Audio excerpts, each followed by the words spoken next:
Hello friends, నమస్తే అండి. మరి ఈరోజు మన వీడియోలో ఇక్కడ చూస్తున్నారు కదండి, ఇలాంటి బ్యూటిఫుల్ ఫ్లవర్ ఎలా చేయాలో చూపించబోతున్నాను. ఇది చాలా ఈజీ. మరి దీనికోసం స్వింగ్ మిషన్ అవసరం లేదు, ఇంకా జస్ట్ నీడిల్ థ్రెడ్ ఉంటే చాలు. మరి ఈజీగా ఇలాంటి బ్యూటిఫుల్ ఫ్లవర్స్ ఎన్నో చేసేయగలరు. మరి ఎలా చేయాలో చూద్దాం. ఇప్పుడు మనం ఒక షీట్ తీసుకోవాలి. నేను కార్డ్బోర్డ్ తీసుకున్నానండి. ఇది మరీ బాగా థిక్గా ఉన్నది కాదు, చూస్తున్నారు కదా, ఇలా బెండ్ చేస్తే బెండ్ అవుతుంది, అలాంటిది తీసుకోవాలన్నమాట.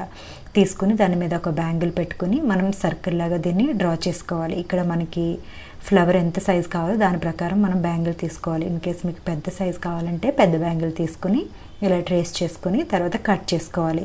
ఇలా మనం కట్ చేసి దాన్ని రెడీగా పెట్టుకోవాలి. ఇలా మనం కట్ చేసుకున్న సర్కిల్ని పక్కన పెట్టుకోవాలండి. ఇప్పుడు మనం ఒక మెటీరియల్ తీసుకోవాలి. ఇక్కడ మనం ఏ మెటీరియల్ అన్నా తీసుకోవచ్చు, మరి థ్రెడ్స్ ఎక్కువ వచ్చే మెటీరియల్ లాంటిది తీసుకోకూడదు. ఈవెన్ కాటన్ కూడా మనం యూజ్ చేయొచ్చు. మరి నేను ఇక్కడైతే రియాన్ మెటీరియల్ తీసుకున్నాను. దాన్ని చాలా ఫోల్డింగ్స్ లాగా చేసుకుని దాని మీద మనం కట్ చేసి పెట్టుకున్న సర్కిల్ని పెట్టుకుని ఒక పిన్ పెట్టుకోవాలి కదలకుండా. ఇప్పుడు సైడ్స్ అంతా కూడా కట్ చేసేయాలి. అంటే మనకి సర్కిల్ షేప్లో కావాలి ఆ ఫ్యాబ్రిక్ అంతా. ఆ విధంగా మనం ఇక్కడ చూస్తున్నారు కదా, చూపించిన విధంగా నీట్గా అన్ని సైడ్స్ కూడా మనం కట్ చేసుకొని ఈ సర్కిల్స్ని రెడీ చేసుకోవాలి. ఇప్పుడు దీన్ని మనం స్టిచ్ చేయాలి. మరి ఏ కలర్ అయితే మనం తీసుకున్నామో ఫ్యాబ్రిక్, సేమ్ అదే కలర్ మనం థ్రెడ్ తీసుకోవాలి. మరి ఇక్కడ ఆరెంజ్ కలర్ థ్రెడ్ తీసుకుని ఇప్పుడు ఆ సర్కిల్ని డబుల్ ఫోల్డ్ చేయాలి. హాఫ్ చేసి ఇప్పుడు స్టిచ్చింగ్ చేయాలండి. ఇది చూస్తున్నారు కదా, ఈ స్టిచ్చింగ్ అనేది అందరికీ వచ్చు, ప్రతి ఒక్కరికి కూడా వచ్చిన స్టిచ్చింగ్ ఇది. చూస్తారు కదా, ఇలా మనం పైకి కిందకి ఆ సూదిని గుచ్చుతూ మనం చేసుకోవాలి. ఈ విధంగా మనకి వస్తుంది. ఇప్పుడు దాన్ని గట్టిగా పుల్ చేస్తే కనుక చూసారు కదా, మీకు ఫ్లవర్ లాగా ఆల్రెడీ రెడీ అవుతుంది. ఒక పెటల్ వచ్చింది మనకి. ఇంకా మనం 3 పెటల్స్ కావాలంటే 3 సర్కిల్స్తో మనం స్టిచ్ చేసుకోవాలి. 4 కావాలంటే 4, 5, 6 వరకు మనం చేసుకోవచ్చు. 6 చేస్తే కొంచెం ఫ్లవర్ అనేది పెద్దగా వస్తుంది. యాక్చువల్గా మనం 5 సర్కిల్స్ యూజ్ చేస్తే మనకి చాలా మంచిగా వస్తుంది. చూసారు కదండి, ఇక్కడ నేను 6 పెటల్స్ యూస్ చేశాను. ఇలా 6 స్టిచ్ చేసిన తర్వాత గట్టిగా ఒకసారి థ్రెడ్ని లాగి చివర ఒకసారి ముడి వేయాలి. ఇక్కడ చూపించిన విధంగా టైట్గా లాగి ఒకసారి ముడి వేసిన తర్వాత మళ్ళీ మనం ఏం చేయాలంటే ఇంకొక సైడ్ ఓపెనింగ్ ఉంది కదా, ఆ సైడ్ కూడా మనం స్టిచ్ చేసేయాలి. ఈ విధంగా మనం స్టిచ్ చేసిన తర్వాత మరి ఇంకొక సైడ్ ఓపెన్ ఉంది కదా, ఆ 2 సైడ్లు కూడా మనం జాయింట్ చేసేయాలి. దాన్ని అడ్జస్ట్ చేసుకుంటా ఫ్లవర్ని మరీ ఎక్కువ టైట్గా లాగేయకూడదు.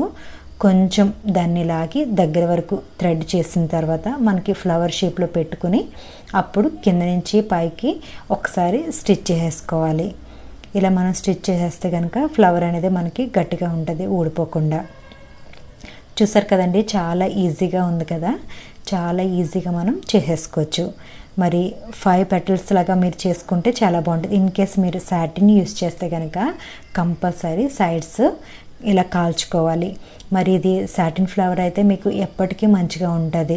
ఎందుకంటే ఒకసారి మీరు ఇలా కాల్చేసి మరి స్టిచ్ చేసి పెట్టుకుంటే మీకు షైనింగ్ అనేది పోదు. అదే మరి కాటన్ అలాంటివి తీసుకుంటే కనుక కొన్ని రోజులకి అవి ఏంటంటే షాబీ అయిపోతాయి, కలర్ పోయి.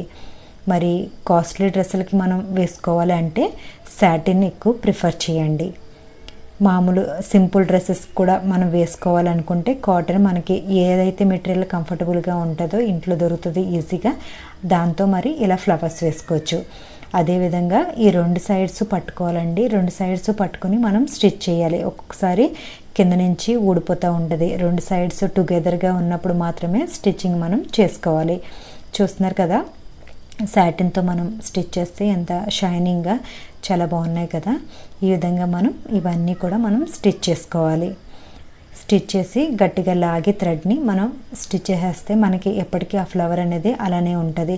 ఇది ఈవెన్ పెద్దవాళ్ళ డ్రెస్సులకు కూడా వేసుకోవచ్చు. మరి ఇక్కడ చూస్తున్నారు కదండి, ఈ షీట్ వచ్చి మనం ఎంబ్రాయిడరీ షీట్ అంటాము. ఇది కాలర్స్ కానీ కుర్తాలకు కానీ యూజ్ చేస్తూ ఉంటారు నెక్కి వేయడానికి. ఆ షీట్ని నేను ఇలా సర్కిల్ లాగా కట్ చేశాను. ఇలా కట్ చేసి మనం పక్కన పెట్టుకోవాలి. ఎందుకంటే మనం ఫ్లవర్ చేసాం కదా, దాంట్లో మధ్యలో గ్యాప్ ఉండిపోయింది. ఆ గ్యాప్ అంటించడానికి ఇక్కడ చూస్తున్నారు కదండి, కొన్ని లేసెస్ కూడా నేను యూజ్ చేస్తున్నాను. ఆ లేసెస్ ఫ్లవర్స్ లాగా ఉన్నాయి కదా, దాన్ని కట్ చేసి పెట్టుకున్నాను. ఇక్కడ చూసారు కదా, ఈ కలర్ ఫ్యాబ్రిక్ నేను చేశాను. మధ్యలో కొంచెం ఎక్కువ గ్యాప్ ఉంది కాబట్టి ఇక్కడ హాట్ గ్లూ గన్తో నేను అలా స్టిక్ చేసేస్తాను. మరి ఈ క్యాన్వాస్ షీట్ మీద కొంచెం గ్లూ అప్లై చేయాలి. మనం గ్లూ అప్లై చేసిన తర్వాత మనం పెద్ద ఫ్లవర్ రెడీగా పెట్టుకున్నది దాని మీద పెట్టి కొంచెం ప్రెస్ చేయాలి. చేసిన తర్వాత ఇక్కడ పక్కన చూస్తున్నారు కదండి, చిన్న సైజు, అంటే నేను ఇక్కడ ఫస్ట్ పెద్దది వచ్చి 5 పెటల్స్ తీసుకున్నాను, చిన్నది వచ్చి అది కూడా 5 తీసుకున్నాను. కాకపోతే సైజ్ అనేది డిఫరెంట్గా తీసుకున్నాను. ఇది చిన్న సైజ్ తీసుకున్నాను. ఈ విధంగా ఒకదాని మీద మీరు ఒకటి పెట్టి కూడా చేసుకోవచ్చు. మధ్యలో జస్ట్ బటన్ పెట్టాను. ఇలా కూడా మనం సింపుల్గా ఒక ఫ్లవర్ పెట్టుకోవచ్చు డ్రెస్కి. అదేవిధంగా అన్నీ రెడీ చేసుకున్నాయి అన్నీ కూడా ఈ క్యాన్వాస్ షీట్ అంటాం, ఎంబ్రాయిడరీ చేసే షీట్ ఉంది కదండి, దాని మీద మనం పెట్టి ఇలా అంటించేసుకోవాలి. జస్ట్ గ్లూ పెట్టి ఇలా దగ్గరగా నెయిల్స్తో మనం ఇలా ప్రెస్ చేస్తూ ఉంటే కనుక ఆ గ్యాప్ కూడా మనకి లేకుండా వచ్చేస్తుంది. మీకు మధ్యలో కావాలంటే ఫ్లవర్ కానీ బటన్ కానీ ఏదైనా వేసుకున్నా చాలా చాలా బాగుంటుంది. చూస్తున్నారు కదా, ఇవి చాలా చాలా ఈజీ అండి. మరి మనం సింపుల్గా డ్రెస్సెస్ బయట నుంచి కొనుక్కున్నా కానీ ఇలా ఫ్లవర్స్ పెట్టుకుని మన డ్రెస్సెస్ని ఇంకా కాస్ట్లీగా చేసుకోవచ్చు. ఇలా చేస్తే చాలా చాలా బాగుంటాయి డ్రెస్సెస్. మరి మీకు ఈ వీడియో నచ్చితే కనుక తప్పకుండా ట్రై చేయండి. ఇంకా నాకు కామెంట్ చేసి చెప్పండి మీకు ఎలా అనిపించాయి ఈ ఫ్లవర్స్. మరి ఈ వీడియో నచ్చితే కనుక లైక్ చేయండి, షేర్ చేయండి. కొత్తగా చూసే వాళ్ళైతే సబ్స్క్రైబ్ చేసుకోవడం మర్చిపోకండి. Thank you for watching.